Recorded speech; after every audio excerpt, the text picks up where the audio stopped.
In mid-June last year, I started attending a university in the city, so I had to move into a dormitory. That day, in the city, the rainy season started, so the rain didn't stop all day.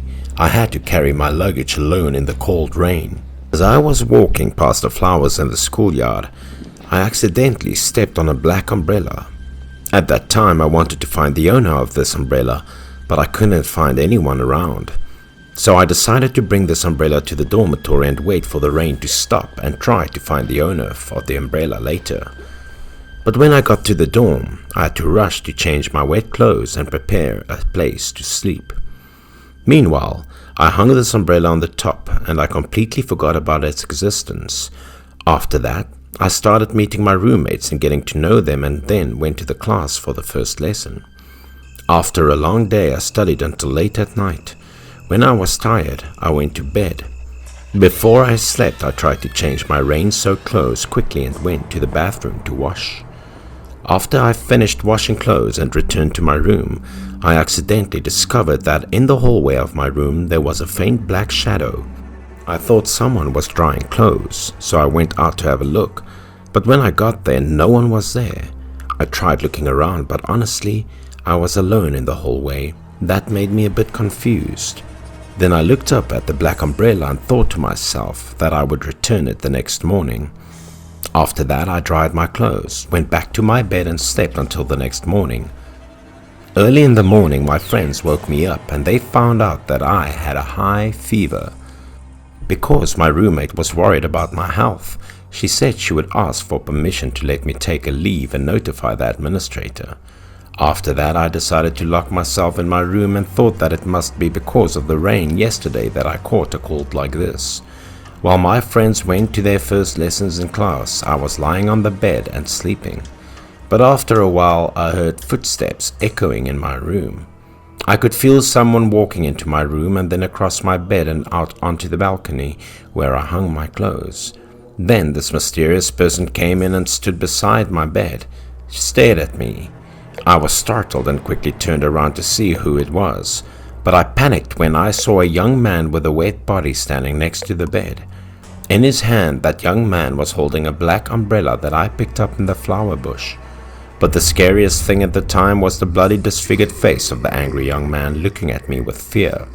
I screamed out in fear and sat up, shuffled behind the bed. I didn't know what to do. Seeing that, the young man put down his umbrella and put his hand on my side to push me into a dead end. After that, a young man used his hoarse voice to scold me for taking away his black umbrella. This horrible young man forced me to return the black umbrella that I stole, which made me cry in fear. While being pushed to the wall by the young man, I accidentally hit my head on the wall behind me. After a while, I heard someone calling my name. When I opened my eyes, I saw a woman in front of me. I woke up and sat up and saw that the manager of our room, she was still looking at me with worry. She said my roommate told her I had a fever, so she came here to check it out and then asked me what I was dreaming about and why I screamed like that. I was confused and didn't know how to answer her. Then she and I looked down at the ground. At the time, I panicked to see the black umbrella that I hung on the balcony, which was suddenly now in my room. I remembered, so I panicked and told the manager that I had met a scary young man. The owner of this umbrella came here to reclaim it. She didn't say anything after listening, just silently picked up the umbrella and told me to follow her out. Her attitude at the time surprised me. It seemed like she already knew something. I followed her to the office and saw her leave the umbrella at the door and go to the table. She called me to the table and asked me to sit down and told me a story about this umbrella. The owner of the umbrella was a student of my school and lived in my dorm room. He was a person with a difficult background. His father was a gambling addict and left him to take care of his grandmother. Because of his family's difficult situation, this young man considered quitting his studies, but he was supported by his teachers and raised enough money to pay for his tuition. The studious young man felt very lucky with that, so he studied hard and achieved admirable results. After that, he passed the entrance exam to my university and became the first valedictorian with the highest score in school ever since. During that time, he studied and worked on many different jobs to pay for his school fees. With his gentle and hard-working nature, he was very popular with friends and teachers, so everyone helped him with some money. But instead of taking the money, he refused because he thought that his savings from overtime could help him pay and leave the scholarship money to another friend with more difficult circumstances. Things started happening when entering the second semester at this dormitory.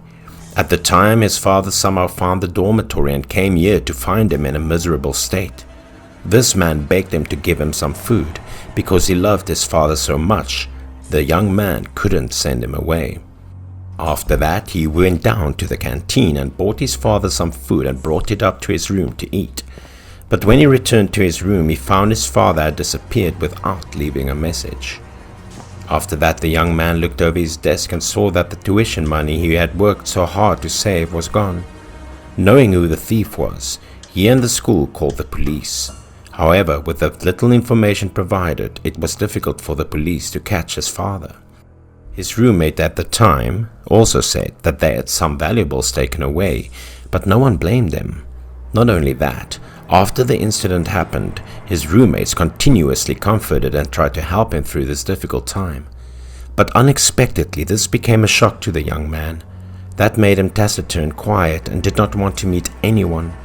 Until one day the whole dormitory suddenly became chaotic after a loud noise resounded from the balcony. His teachers and friends were all shocked when they discovered that the young man had committed suicide in the rain. The corpse of the young man lay motionless in a pool of blood. No one would dare to come near him. At that time, the person who felt pity for the young man was the manager of the dormitory, who was also the manager now. Out of pity for the young man's plight, she used this black umbrella to cover him from the rain and keep the scene intact. She stood in the rain, covered him with an umbrella until his body was loaded into an ambulance and taken away. After the incident, because of the chaos, her umbrella got lost somewhere unknown and gradually drifted into her oblivion. She then asked me where I found this umbrella in surprise. At the time, I told her that I saw an umbrella in the flowers in the dormitory yard. The manager got upset and said that's where the young man committed suicide that year. The heavy atmosphere between her and I was suddenly destroyed by a cold wind blowing across the room. We both looked at the door in surprise and saw that someone was looking at us. The manager immediately realized that it was the student who was in the accident when he was coming to claim the umbrella with his wet body. I was so scared that my face turned pale and I didn't dare to say anything. And the manager was so scared that she shivered. But then she stood up again and walked towards the student. Her action surprised me. She suppressed her fear and walked over to hug the unfortunate student. At that time, all the resentment in the young man suddenly turned into a smoke that flew into the air. The young man then also disappeared, and she collapsed on the floor. When I arrived, I found her body drenched, surrounded by strange puddles of water. Then she cried and whispered that he was a good person. After that, it was over and I didn't see that student anymore. My manager at the time continued to manage my dormitory and she was very popular with the students here. The black umbrella was still there, hanging by her in the office as a souvenir for the deceased student.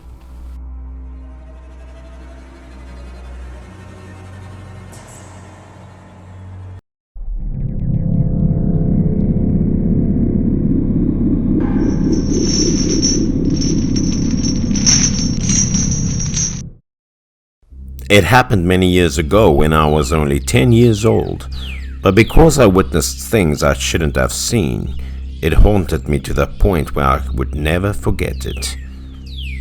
It was summer and I had a few months vacation. I used to play alone in the small yard in front of the house. A couple living with their elderly mother-in-law lived next door to my house. The neighbor couple frequently quarreled because they were only separated by a wall. I could always hear everything clearly, but I didn't understand what was going on because I was just a child at the time. I thought it was amusing to see them arguing and fighting like that, so whenever I heard an argument, I quickly climbed up to the pile of firewood next to the wall to listen. In this village, that man was known as a henpecked husband. When they fought, it was the wife who would assault him. They could argue about anything, from minor to major. His wife looked like a starving tiger, always rushing to her husband and scratching, so he frequently appeared with many wounds and bruises. This time too, he was scratched all over his face to the point of bleeding in front of his wife. The husband did not dare to fight back. He did not dare to curse back. He could only mumble a few sentences and then try to find a way to flee from his wife. And the wife continued to charge forward. The wife had a fierce face with sharp brows, and she couldn't catch up to her husband each time he ran away, so she could only stand behind and curse. She then went to the front door and sat there, crying and bemoaning her fate. It was always the same. She had no shame. She just wanted to release her anger. Neighbors who heard the screaming and crying gathered to see the funny story, but no one was willing to help or comfort her because the entire village was so used to it. She cried until her face was wet with tears, and she didn't even notice the people laughing around her. She bemoaned the fact that she had been unlucky to marry such a dumb husband. The neighbors had the opportunity to talk and discuss as well, partly because they were fed up with her pointlessness. They believed that having such a daughter-in-law was a bad omen for the husband's family. They began talking about the mother-in-law, and it appeared that the mother-in-law couldn't control this daughter-in-law, because whenever there was a problem, she didn't dare to intervene instead of allowing her abuse to continue. Her mother-in-law emerged from the house at the moment. She was very old, her face sorrowful as she looked at the daughter-in-law crying on the ground. She didn't dare to touch her, so she could only offer advice. Not only did it not work, but she was chastised as well. It was only when she cried hoarsely and tiredly and went into the house on her own that it came to an end. The husband fled until the evening before daring to return, but as soon as he got home they continued to argue. I was sleeping, but the arguing woke me up. At the time I wondered how they could live together in such a state. The argument continued until late at night. I wasn't sure when it would end because I also fell asleep during it, unable to wake up. The next morning I was playing ball alone in my yard again, and I kept hearing arguing in the neighbor's house. I knew for a fact that the couple was having an issue again. This time it appeared to be more serious. The wife was holding a large knife, and it seemed that she intended to hack her husband. The husband was terrified and didn't dare to protest. He then ran away from his wife, as he always did, despite her yelling behind him.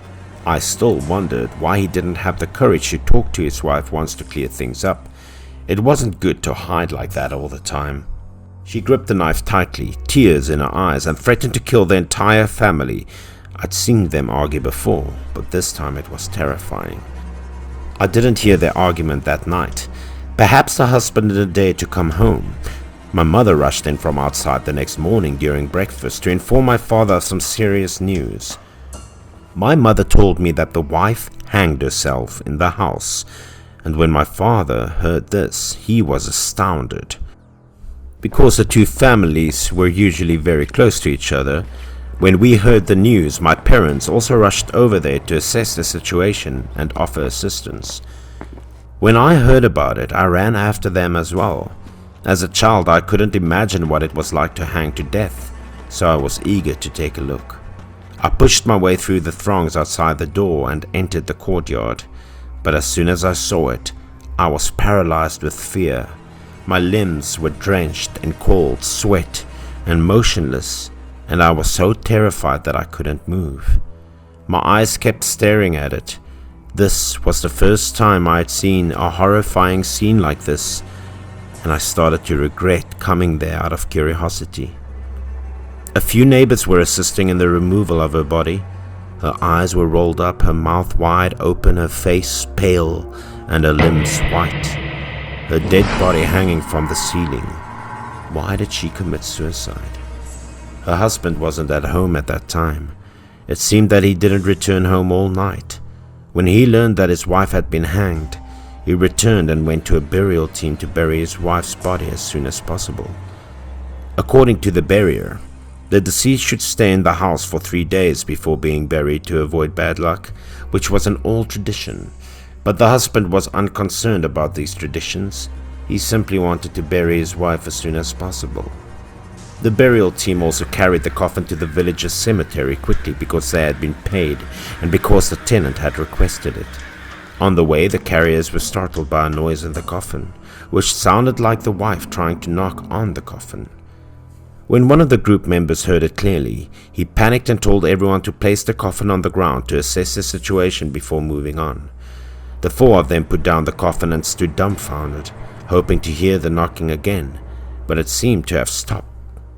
They began to panic, wondering whether they should open the coffin lid to look inside, because the noise was not their imagination, but rather a fear that an animal was hiding inside that would devour the corpse. So the four of them decided to open the coffin lid to see what was inside, even though they were all a little scared. Indeed, seeing the wife's body stunned them. Their faces were blue and bloodless. The wife opened her white eyes.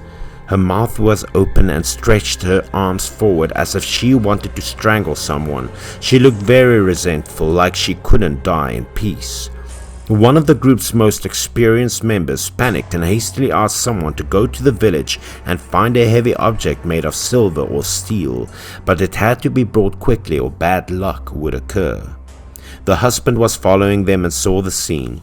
He got scared and asked the buyer to explain the situation. He wanted to know whether it could be solved or not. According to the berry worker, because the old procedures were incorrect and deceased still harbored a great deal of resentment, if they did not quickly place a gin-heavy object on top, the body would likely rise. The husband was too scared, so he turned pale when he heard this. Burial workers rushed to close the coffin, but inside it was growing stronger and stronger, and the constant knocking and pounding on the coffin caused it to shake. A moment later, the members of the group returned, holding something resembling a pendulum. The worker placed the steel pendulum gently and carefully on the top of the coffin lid. After a while, everybody kept silent to observe it. It truly worked. There was no sound inside the coffin. Seeing this, they quickly took the coffin and buried it, knowing that this method would not last long. The worker cast a glance at the husband, who smiled slightly as he saw his wife's coffin being buried. He didn't ask many questions. He just warned him that if he was involved in his wife's death, she would eventually find him, and it wouldn't be so simple. And indeed, the mother-in-law witnessed her son hang himself in his room just a few days later. He died the same way as his wife. The entire village believed she forced him to follow her, which I wouldn't know for sure. They didn't live happily together, and even death didn't want to set them free from each other. So they left, leaving the old mother to suffer alone.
Last winter, I had an appointment to go to the hometown of one of my college club members.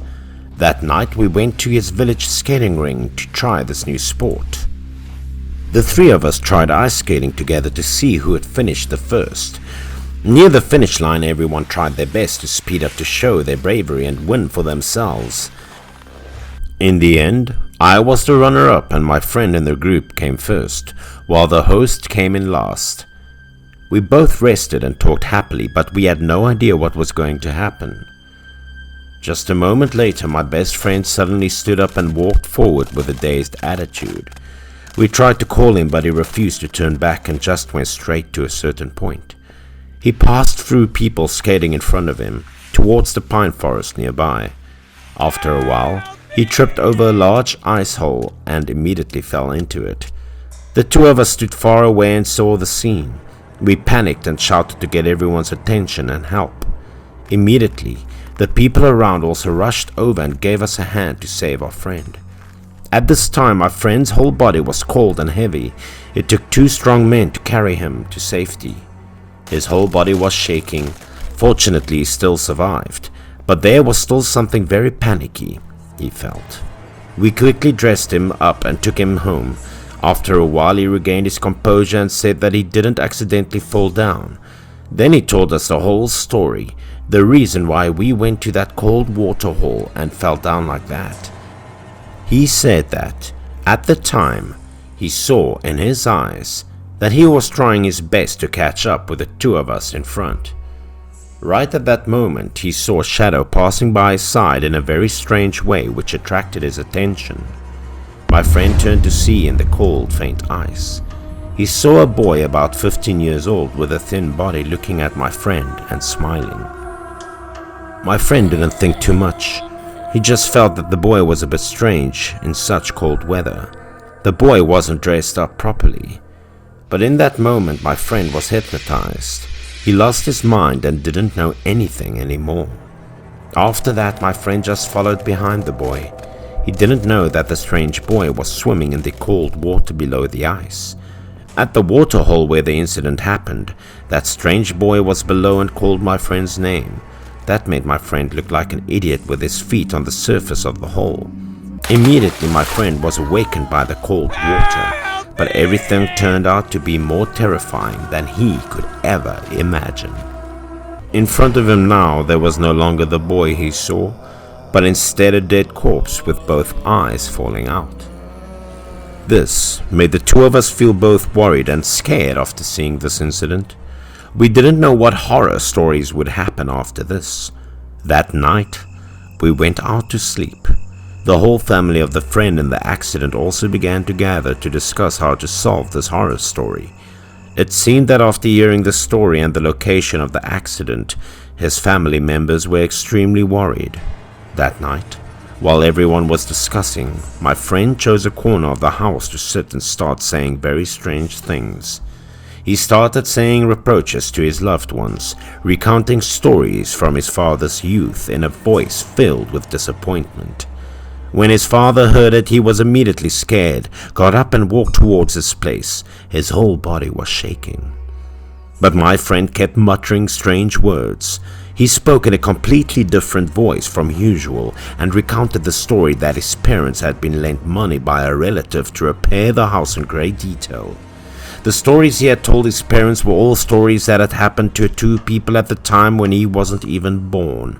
His father couldn't say anything else but stood stunned looking at him, and he stood up, his eyes wide with anger, his face full of fear. Then he glanced at his father and shouted loudly, blaming his father for why he did not help him when he was in trouble. Only now did his father know that the person in his body at that time was his brother who died a long time ago, also at the same place where it crashed. His whole family was shocked by this. At first his family thought he was playing pranks on them until he said the name of the deceased. His family's uncles began to look at each other in fear. Everyone knew that since this man died, no one in the family had mentioned this name anymore. Everyone who was present in the accident that year had to stand up and beg the soul in its body for forgiveness for letting him die in such a painful way. Everyone explained that. At that time, no one knew that he had an accident because he was so in love with skating. Until they couldn't find him, he began to look for him. But he was found dead. Faced with the sincere words of his brothers, the soul in the body did not want to make it difficult for its family. Each pain began to subside and the eyes also decreased somehow. After a while he fell silent and then staggered, finally falling to the ground. His whole body was cold and somehow less heavy than before. His parents went over to pick him up. Everyone remembered the old story, but in their hearts couldn't hide their emotions because they remembered their lost loved one. That unexpected incident was finally resolved. My friend also regained his sanity, but still couldn't stop panicking because he didn't know what had happened to him.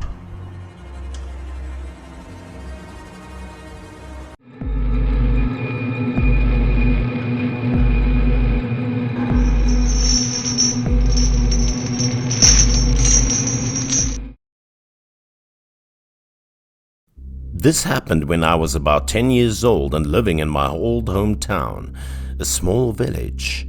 Most of the people in the village chose to work as farmers, trading fruits and vegetables to the big cities, but my family was a little different. My father discovered that selling mushrooms was a lucrative business, so he began trading in easy-to-grow mushrooms. Mushrooms grew very well and made a lot of money for my family because of the soil compatibility. But he didn't grow them at home, instead on a mountain near the village where it was quieter and had a better climate to grow mushrooms. That day while eating, I overheard my father telling my mother that he would have to go to the mushroom farm tomorrow to check on the situation.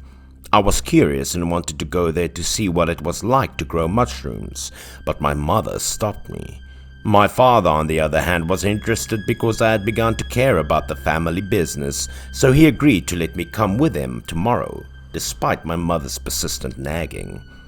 The car arrived early the next morning to pick me up with him.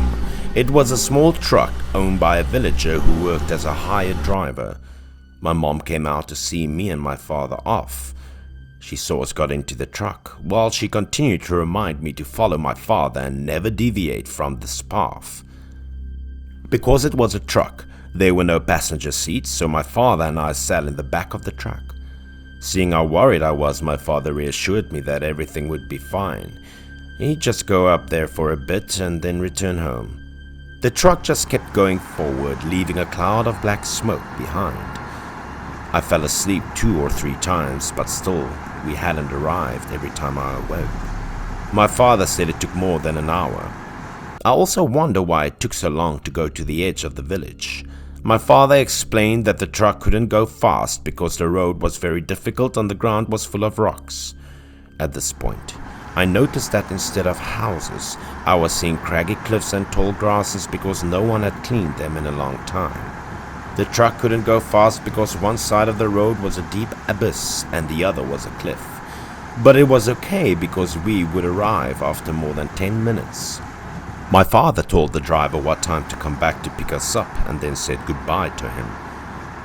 My father and I then had to walk up the hill, following a small path surrounded by dense forests. We had walked for a long time and still hadn't arrived. I was tired and sweaty. My father had no intention of stopping to rest and he warned me not to stay in this forest for too long, so he urged me to try a little harder. Fortunately, it only took about 20 minutes to get there, even though my legs felt like they were about to fall off and breathing fast.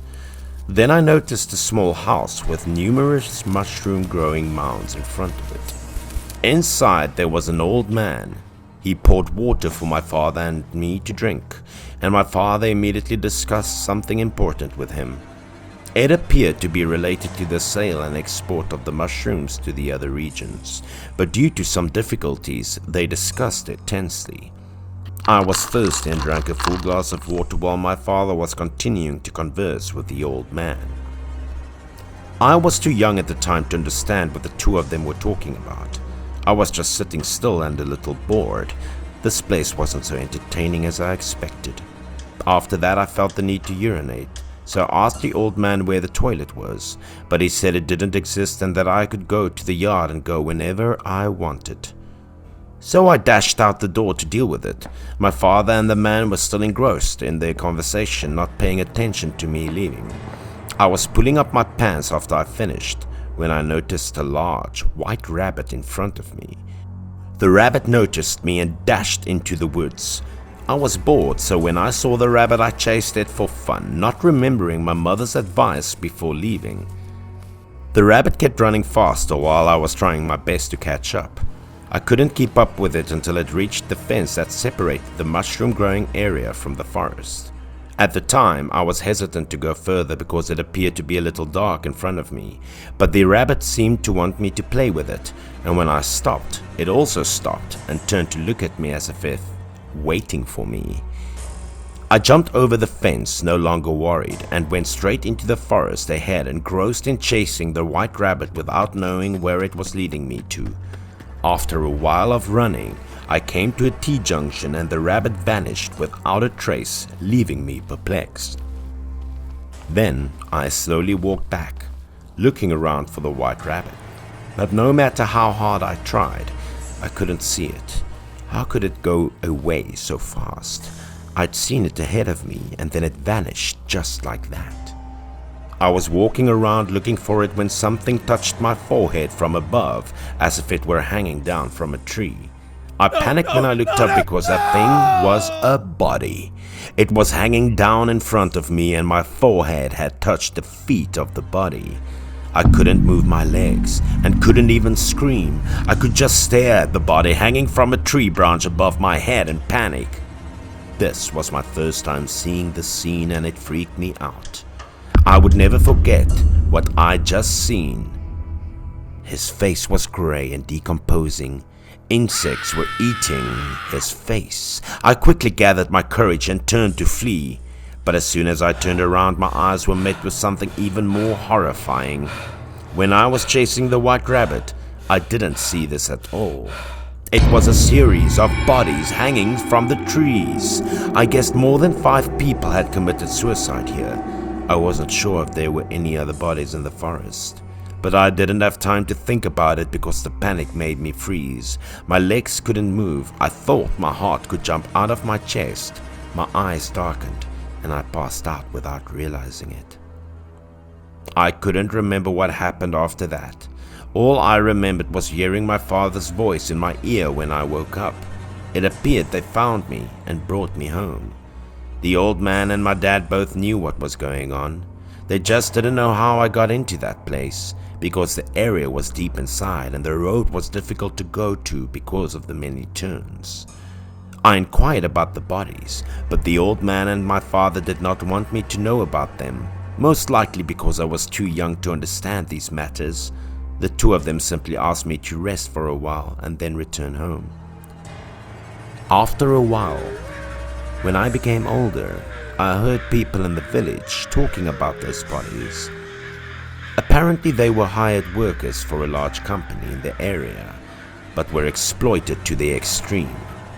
So they chose suicide.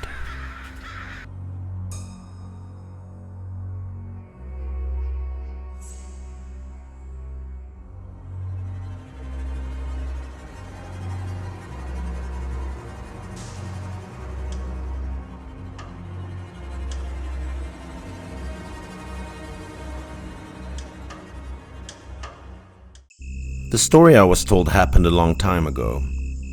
It happened in a luxurious apartment complex in the neighborhood where I lived. There used to be a very nice apartment located on the top floor of the building, and it had the most expensive rent in the area. Previously, the room was rented by a young couple. The wife often had a habit of bathing at night and staying in the bathroom for a long time to clean herself before going to bed. At that time, as usual, the wife locked herself in the bathroom, but after waiting too long without seeing his wife come out, the husband would stood outside and impatiently called his wife. Afraid of her husband's anxiety, the wife tried to finish quickly to get out and let her husband use the bathroom. Standing alone in front of the large mirror in the bathroom, she suddenly felt pressure in her heart. She felt that the atmosphere in the bathroom today was a bit quieter and colder than usual. Outside, she heard the sound of footsteps slowly approaching. The footsteps kept echoing, but she immediately realized that it was not her husband's footsteps. While she was busy observing the door outside in front of the mirror, another image of her was looking at her with horrible eyes. The young girl at first still didn't know what was happening to her. She still calmly took a towel to wipe her face quickly.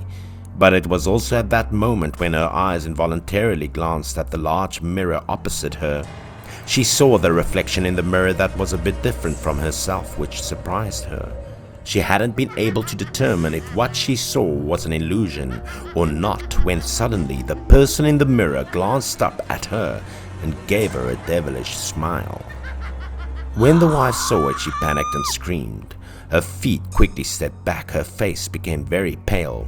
Then, following her inertia, she fell and hit the door. Her whole body fell and she couldn't even stand.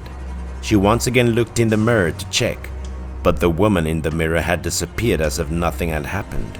Her husband outside heard the noise, so he rushed inside and opened the door to check. But because she was so scared, she could only stand shaking. She did not know how to tell her husband the strange story. She could only stammer unclear sentences. Her eyes were looking into the mirror for a signal. Unfortunately, when her husband appeared, those strange things ended. However, her husband thought that she was so tired that she was confused, and he took her out. But the woman was sure that someone was looking at her. When the bathroom door was closed, the strange woman immediately reappeared with a face full of intrigue. That night, the family of this young couple who had just moved in encountered a strange disaster that they had never seen before. When the wife tried to tell her husband about the horror story she encountered, the husband remained silent, his face showing contempt, and he did not believe what the wife had said. That silence made the wife feel angry. She blurted out saying goodbye to her husband, but he had just lowered his head as if silently agreeing with what she said. After a while, the two of them argued loudly with each other. The first time the husband got too angry with his wife and then loudly proposed to break up.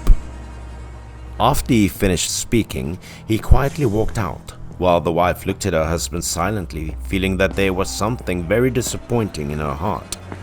That night, she stayed alone in the newly rented room and burst into tears, thinking that her husband's feelings had changed and no longer loved her as before. In the middle of the night, she sat waiting for her husband in the living room, but still did not see her husband return home. The young wife was sad. She was holding her face while sobbing. Right at that moment, from the bathroom suddenly appeared the figure of a woman gliding towards the wife, her eyes constantly looking at the wife crying on the chair. She stood beside the wife silently. Apparently, the wife didn't even know about the strange woman's presence in the room. The only thing she could do at this moment was burst into tears like a baby. The sadness just killed her heart. Seeing that, the woman took advantage of the opportunity. She bent down and whispered into the wife's mind extremely negative things about the love that she and her husband had for each other for so long. The wife felt that this woman was telling the truth, so she stopped crying and looked at the strange woman with a very pitiful expression. The woman's eyes suddenly lit up like two car lights and kept looking at the girl in front of her for a second. Then she gave a devilish smile, her eyes also shining scarily as if she was plotting something. The young girl was immediately hypnotized by the witch's gaze, becoming lifeless and insane, no longer aware of anything else. After that, she stood from afar, directing the young wife to do foolish things to be able to hold her husband's pity. The wife obeyed the witch's words, subconsciously went to the cupboard in the room and took out a sleeping pill bottle. But there was one thing that the wife still did not expect. That was, this wooden cabinet was actually the closet of an old owner who used to rent this room. Even the sleeping pill she found was a bottle that had been in the cupboard for a long time, that she had not cleaned since moving there. At first, she looked at the bottle in her hand with a little hesitation, but when the strange woman appeared and whispered in her ear, Immediately she poured all the pills in the bottle into her hand and drank them all at once. She could feel the discomfort and burning slowly in her body. A moment later, with the effect of pills causing the girl's body to appear convulsive, saliva also flowed on both sides of her mouth. The wife immediately passed out on the floor with a cold body. The last images she saw were of a strange woman with a smile that couldn't take her eyes off her. She smiled delightfully. It seemed that this witch had been wanting this for a long time and she was enjoying it very much. The whole room then sunk into the cold. No one knew that the young wife was in trouble in that room. Fortunately, the husband, because he didn't call his wife, he worriedly ran home. When he arrived, his wife's body became much weaker. He saw his wife lying on the floor and immediately ran over to check on her. As soon as he arrived, he found a long expired sleeping pill lying on the floor, a hunch that seemed to tell him something. He immediately called an ambulance and ran to help his wife up. He was so worried at the time. The wife then opened her eyes slightly when she heard her husband's call, but her body was already frozen and couldn't move at all. A few minutes later, the ambulance also appeared. The husband and a few other doctors together took the wife into the ambulance and took her to the hospital. Fortunately, the wife was discovered in time, so her life was saved, and when she regained consciousness, she told her husband everything. The husband then began to believe what his wife had said and learned about the history of the room from the people around, and then he found out that the young woman used to rent this house to live with her boyfriend. While they were living there, somehow the two of them had a big fight. Then the cold husband left, leaving his wife alone in the house. The wife then, because she was too traumatized and she thought about it, used sleeping pills that were in the house to commit suicide and died right in that bedroom. After discovering the girl's body, the building staff also cleaned it up, but the remaining belongings of the girl were still intact, which inadvertently caused the girl's soul to stay there and unable to get out. It seemed like the ghost was waiting for other women in the same situation to incite them to commit suicide in her place.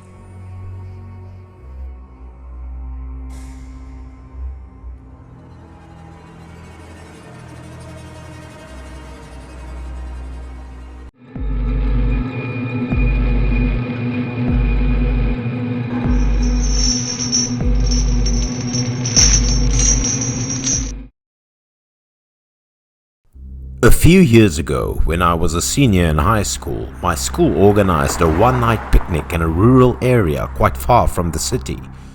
We used to think that this picnic would be the happiest trip in everyone's life because this trip was the last memory of our school days. But perhaps it was just a wrong thought because that trip left us with a haunting memory. We also lost a friend who was once very close. My school bus arrived just as the sun was starting to set, and it was dusk. The bus stopped next to a small village. My class teacher at the time became a reluctant guide, directing us to gather in a line to avoid getting lost. She advised us to care about our time and told us not to go out without her permission. At first, my class at that time was very obedient. We excitedly took our luggage off the bus and prepared to wait for the moment to check in. After packing up, our class had a walk around the local market before dinner started. While walking, a group of girls was attracted to a scary scene. All their attention was on the strange house in the area. Behind the big fence gate was a man tied with a thick chain. This man let out a devilish laugh, his eyes widening as if they were going to fall out. His mouth was torn open to the ears. After looking closely at him, they realized that there were scary scratches behind that wrinkled skin and very scary blood-red lips. After seeing the scary man looking at them, the group of girlfriends were all scared and shouted, then pulled each other away at the same time. By late afternoon, our students were present and gathered at the hotel. Then, it was the time when we were free to do what we wanted. The group of girls from earlier gathered into a group to eat snacks with the class teacher, then told her the story of the scary man they had met at the market earlier. After listening, the teacher thought for a while and said that people in the village often told each other that there was a cursed straw scarecrow in the middle of the village's wasteland if no one looked into the scarecrow's eyes immediately, as crazy as that man did. Our students did not know the truth of the story that the teacher told them at the time. We only felt it was something haunting. I thought it was just an ordinary gossip story when suddenly, disaster struck our class. In the middle of the night, 2 students escaped to the moor to go on a date and enjoy the scenery together. The 2 sat under the night sky looking at the stars in the sky, discussing the upcoming college entrance exam and promises. But after a while, the male friend felt like fiddling with something and started looking around. Unknowingly, some invisible power prompted him to look ahead of the moor and call his female friends to take a look.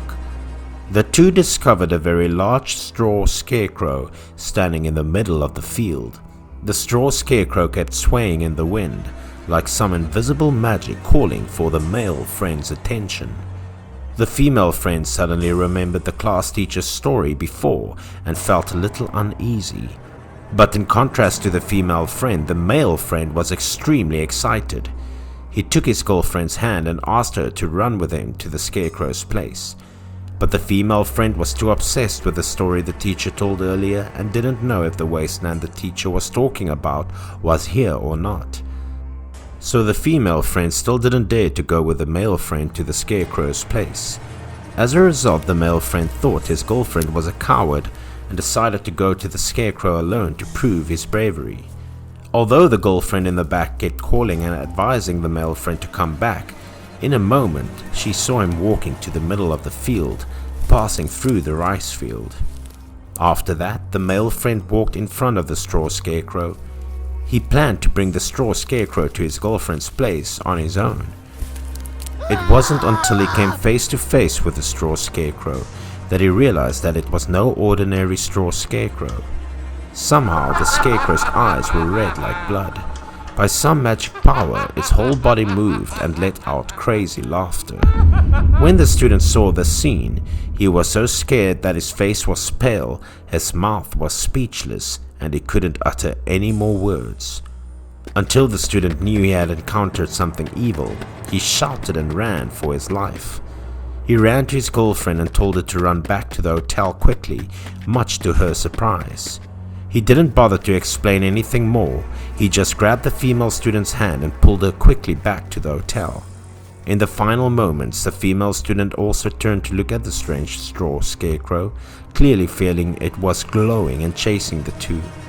The following morning, there was a chaotic incident for all the hotel staff and our students at the whole hotel where we were staying. For everything to go smoothly, the teacher immediately asked the female students to go back to the room together so that she could deal with it outside.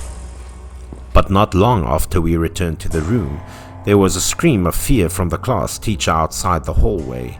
The students in the room were also surprised to go outside to listen, and the whole corridor immediately became crowded with people. After several calls to the hospital, students in my class stopped in front of a room with bewildered eyes. The person in the room was a male student. He didn't know what was wrong with him, but he frantically smashed and scratched his face with his hands. After a while, he was silent, making many people mistakenly believe that he was gradually regaining his composure. Unexpectedly, when he raised his face to look at everyone, he revealed his madness with a form that no longer resembled a person. He scratched his face with his hand. The corner of his mouth also revealed a wide and vague smile. Everything happened at the hotel at the time. The girlfriend also witnessed this. She believed that her boyfriend was cursed by the scarecrow in the wasteland. Moments later, local medical staff also showed up. More and more people came to watch, making the scene extremely panicky. The female students outside looked at each other fearfully and said that the male friend was being transformed into the same crazy man they saw in the marketplace. The medical staff took a lot of time to restrain the male student with a thick blanket and then bring him to the hospital, waiting for his parents to pick him up. Only the female friend who had accompanied him that night was truly haunted. She still couldn't forget the face and look he gave her when the doctor put him in the ambulance. His face and mouth were now covered with red blood, his eyes were crazy, and his skin was pale like a completely different person. After the incident, we quickly got into the bus and left with a tense atmosphere. Most people were worried about the other male friend's condition. As for the female friend, she couldn't stop crying, her eyes filled with sadness that no one could soothe. Perhaps it was the most memorable and terrifying trip of our student life that all those present at the time could not forget.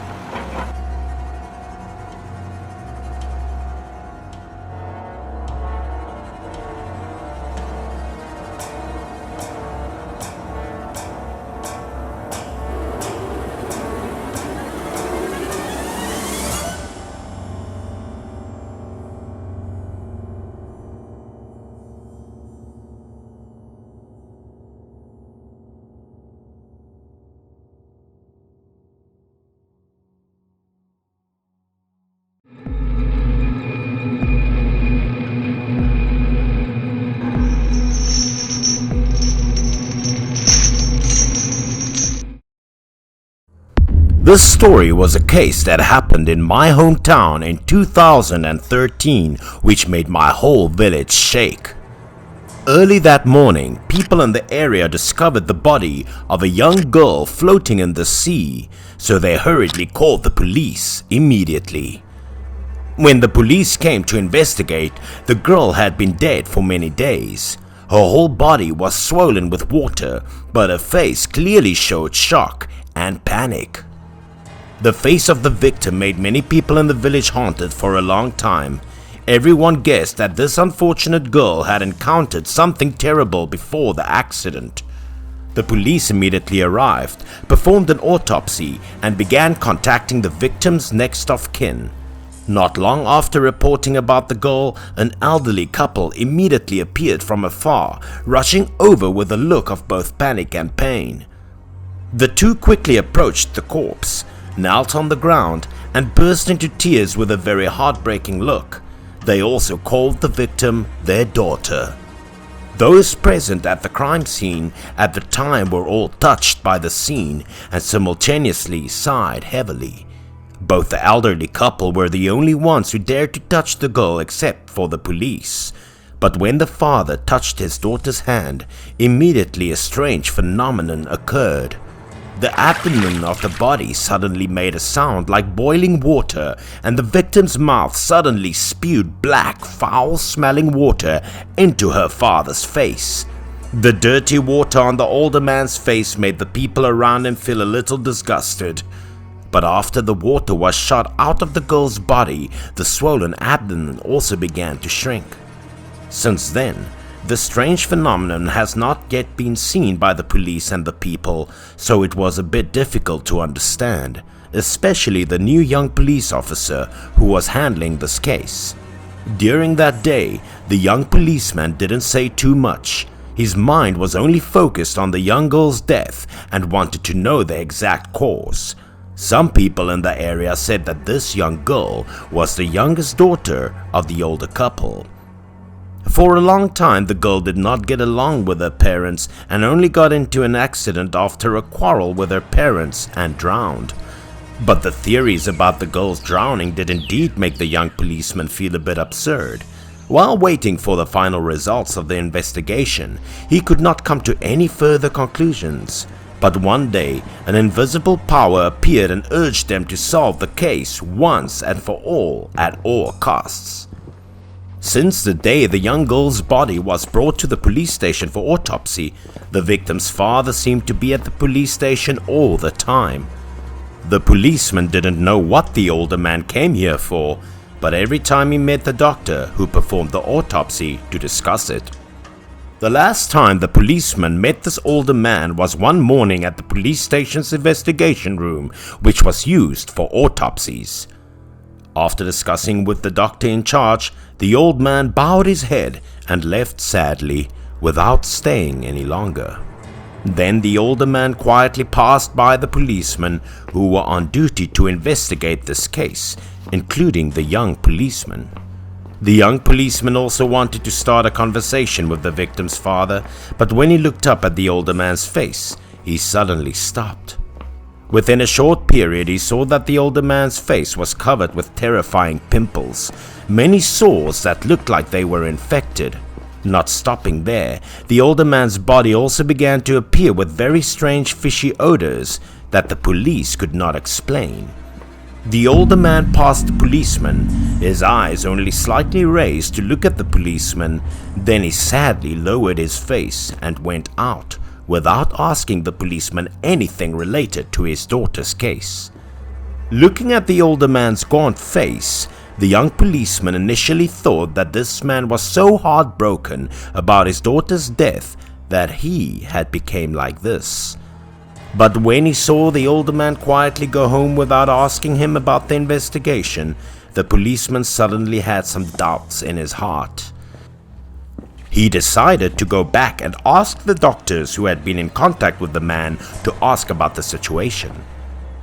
The policeman asked a staff member at the Forensic Institute to take him to meet the doctor in charge of the autopsy on the young girl's body, and said that it was for investigational purposes.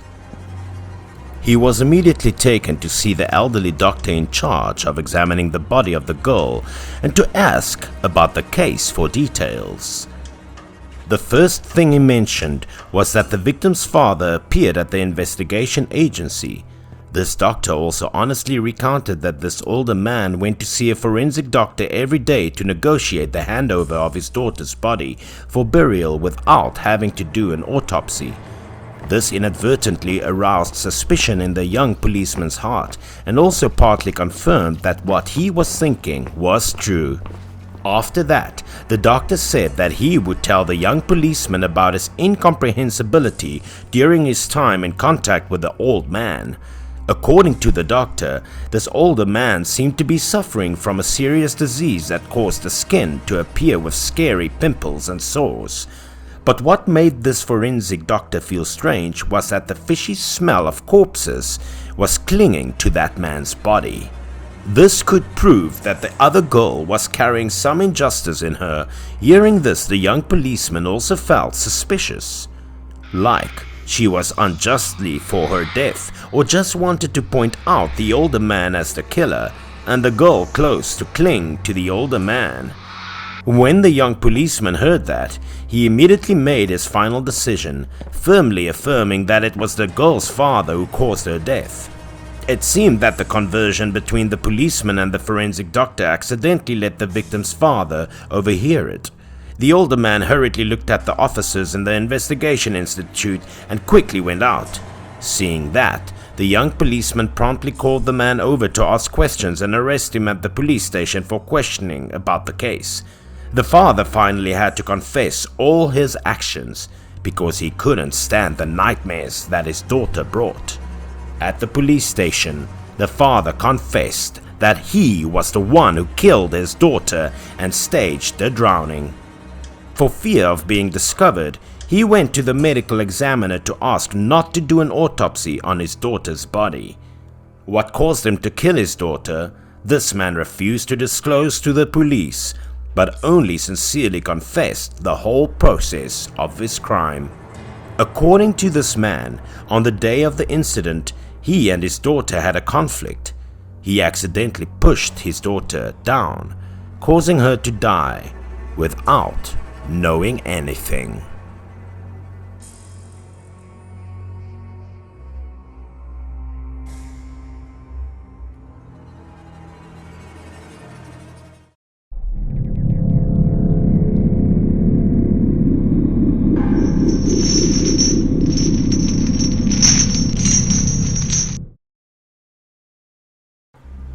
After years of saving, I was finally able to buy myself a small apartment in the city.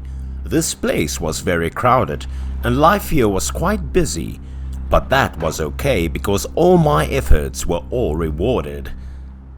Since all my savings went into the house, I didn't have much left, so furniture was also a big deal for me. But luckily, I joined a number of groups that specialized in second-hand sales, and I also could find the items I liked. Without hesitation, I contacted the seller and ordered them immediately. The delivery also arrived very soon. The seller also seemed to be the owner of these items. He looked pretty happy when he sold them to me. He also directly helped the transport team. Each item was loaded from the truck. I also stood beside him to observe everything. As soon as I saw them, my eyes lit up, because in my mind I thought that when I bought liquidated goods, I would probably encounter old and slightly damaged items, but beyond my imagination, they were amazingly new. I quickly went back to ask the owner again to be sure if he really sold these items for less than half of the price. He seemed to be amused by my questions, so he laughed out loud. He didn't forget to tell me not to worry. All of these items were used by the family and bought recently because they moved to another place to live, and they wanted to liquidate them quickly so they can move on time. After saying that, he waved to the transporters to quickly bring the furniture into the house. I didn't know what to say other than thanking him a lot.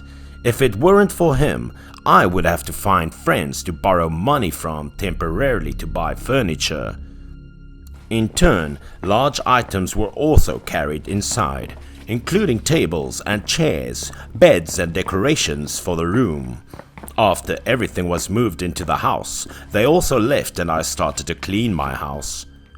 A few hours later, although I was sweaty and a little tired, when I looked back at my house I felt very relieved. Although it was not too big and spacious, it had been my dream since coming to the city to set up my business. Finishing it myself today, I was a little emotional. After finishing all the cleaning, I also had time to sit down on the soft sofa to make a phone call.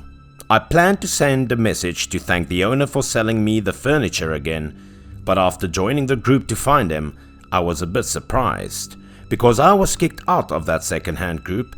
Even though that man blocked me, I was unable to send him messages anymore. For a moment I wondered deeply, because I remembered that in the morning I didn't do anything to make him angry. Why would he go to this extent? After that, I didn't think much of it. Maybe because he moved to another place. He didn't use his old website anymore. Because I was very tired after cleaning, after taking a shower, I went to bed immediately. That night, I didn't know exactly what time. It must have been around midnight. I was sleeping when I faintly heard some strange noises coming out. It woke me up. I listened to it. It seemed to be the cry of a child. It was not loud, but it was like it was coming from a faraway place. I tried to go back to sleep, but I couldn't. At first I thought it was the sound of the neighbors next door. They must have had young children, so they cried every now and then. But then the crying got louder and louder. I couldn't sleep, so I sat up. Sitting still for a while in bed, I suddenly realized that the strange sound was not coming from outside the house, but from my living room. It was exactly the moaning and crying of a baby. I got out of bed and gently opened the room door to look outside. As soon as I opened the living room door, I had no doubts that a very loud cry came from just outside. The room was quiet and dark, giving me goosebumps. I looked at the far corner of the room where the big wardrobe I just bought in the morning was. The sound of children crying came from there, no doubt. But why was there crying right in my house? I was a bit wary. I looked over to the side of the bedroom door. I had a baseball bat. I also was a little scared at this time because maybe some thief was trying to scare me or something, but I still decided to check it out. I grabbed the baseball bat and walked out of the living room step by step. Standing in front of the closet door, the crying didn't stop but became clearer. a little hesitant. What if inside there was a thief waiting for me to open the door? He would immediately do bad things to me. But I finally mustered up my courage and opened the closet door slightly, then peered inside to check. What scared me was that behind the door there was a woman holding a baby. Her hair was drooping and the baby looked dead. Its eyes had just big, scary black holes. Suddenly she turned around and looked at me directly with her white eyes and angry expression. She screamed in pain, her eyes also filled with a lot of blood, looking very scary. At this point I was so scared that my whole body froze. I was both surprised and panicked. I screamed out loud. Even though I wanted to turn and run, my legs were stiff, so I fell on my back to the ground. I knew she wasn't human. I tried with the last of my strength to crawl out of there, but I couldn't, and she still screamed in that high-pitched voice. She thought I was her husband and kept saying I abandoned her and her baby. Finally, I couldn't take it anymore. I threw myself up and tried to run away from the house. Behind me, I knew that a strange woman and a child were still trying to chase after me. In my greatest panic, I immediately ran to the neighbor's house to ask for help. I kept banging on the door and screaming. The neighbors in the block heard my voice and immediately opened the door. As soon as I saw them, I immediately told the story that I met at the house. But at first, everyone around thought that the scary woman was just an intruder in my house. So we decided to try to catch the thief. I pointed to the closet, convinced that this woman was hiding there. But when they opened the closet, the woman and her baby were gone. This made everyone around feel extremely surprised. Only one man had a premonition that something was wrong. He opened the door and looked up at the hidden corner of the cabinet and discovered something horrible.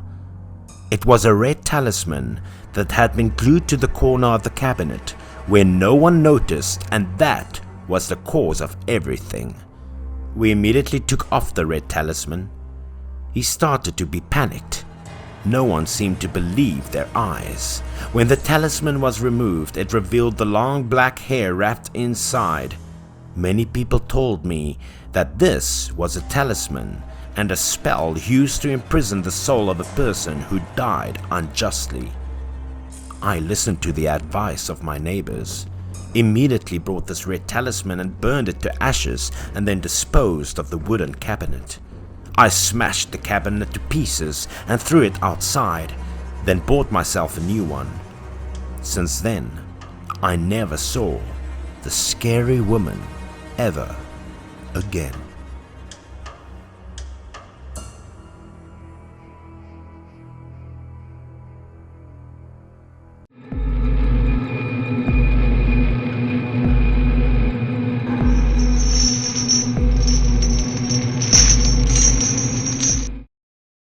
A few years ago, a strange story happened in my village.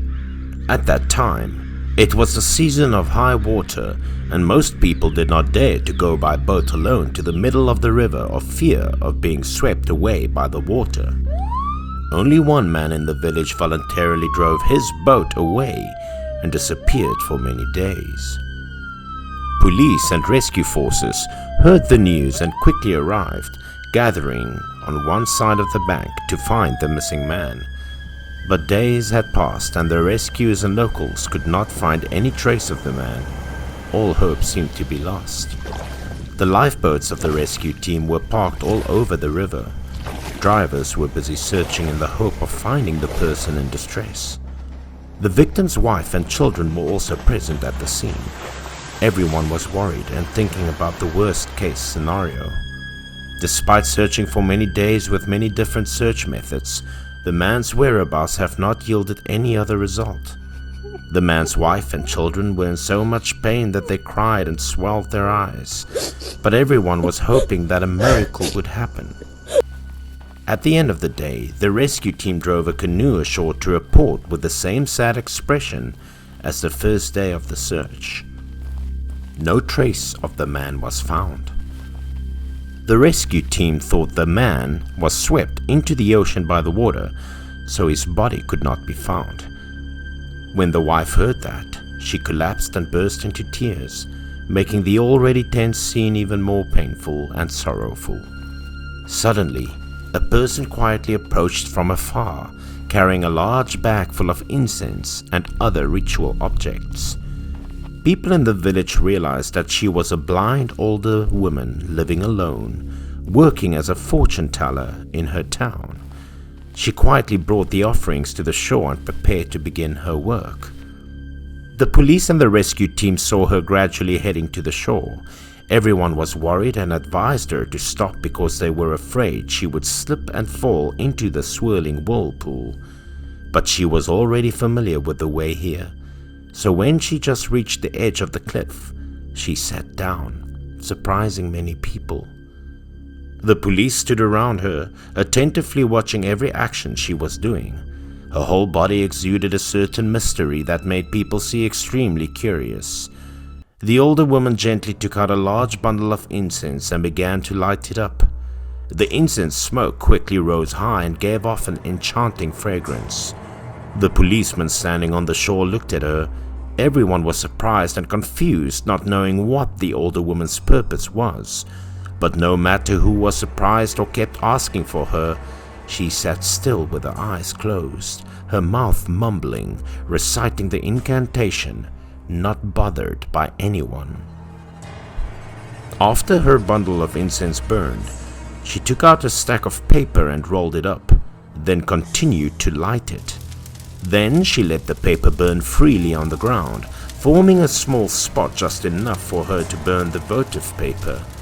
Despite the policemen standing around her looking on in surprise, her manipulation was proficient. The ashes of the gold and silver banknotes shone brightly and then rose into the air, then gently fell to the surface of the water like leaves. The scene was a bit lyrical, but also sad. The burning smell of paper were mixed with the smell of incense in the place where the older woman was sitting also made people feel stung. Many young policemen offered to stop her and bring her to the shore to avoid the older woman's danger, but the elderly police captain stopped them. Everyone around knew that the older woman was the last hope. If people didn't let the older woman try, it would be hard to find the dead man's body. The older woman's face clearly showed her concentration, not wanting to be bothered by anyone.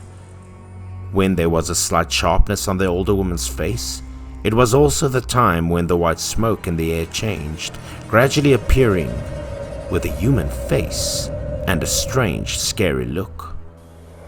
The smoke rose straight into the air, revealing a man's face filled with anguish at the fear and astonishment of those present. The smoke slowly moved and formed a complete face with eyes, a nose, mouth, and hair like the man who was in trouble. The policemen who witnessed the incident were also surprised, only opening their mouths in awe. The wife witnessed the smoke and quickly recognized her husband's image through the white smoke, so she panicked and quickly covered her child's eyes with her hand. The crowd gathered more and more. Everyone was curious to see the older woman perform the magic. After a while of casting spells, the older woman's ritual finally ended. The older woman opened her eyes and looked at the space in front of her. The ocean waves finally became calmer. The older woman told the policemen that they could continue their search. Although everyone did not understand what she meant, they all gathered around the older woman to help her up out of courtesy. After that, she quietly left. While walking, she told the victim's wife and children to take a shirt from the victim, wave it in front of the river, and call out the victim's name. This action would help the victim's soul find its body and bring it to the shore. Besides, she also said that the soul of the dead was feeling very cold. The older woman advised people to quickly bring the body home to bury before having the next victim. After the older woman had left, the people left at the scene performed the ritual according to the older woman's instructions. After a while, strange water bubbles appeared under the water, as if someone was under the water. Just a moment later, the victim's body also slowly emerged from it, revealing a swollen and pale face, which was being soaked in water for too long. It looked extremely scary. No one expected that the victim's body could easily float to the surface without the help of any lifeguards. The policemen and lifeguards were all stunned, speechless at what was happening. No one could deny the strangeness of this story. The body slowly drifted closer to the shore. The wife saw her husband's body and rushed to him, bursting into tears of pain. Relatives of the victim immediately fell to the ground. The painful scene touched everyone present. Locals and policemen rushed to comfort the victim's family, and rescuers quickly sailed to the victim's place to bring the body ashore. After finding the victim's body, the family immediately brought the victim's body home for burial. The local people all sympathized with the plight of this family. They took the initiative to arrange the funeral for the victim on behalf of all his family.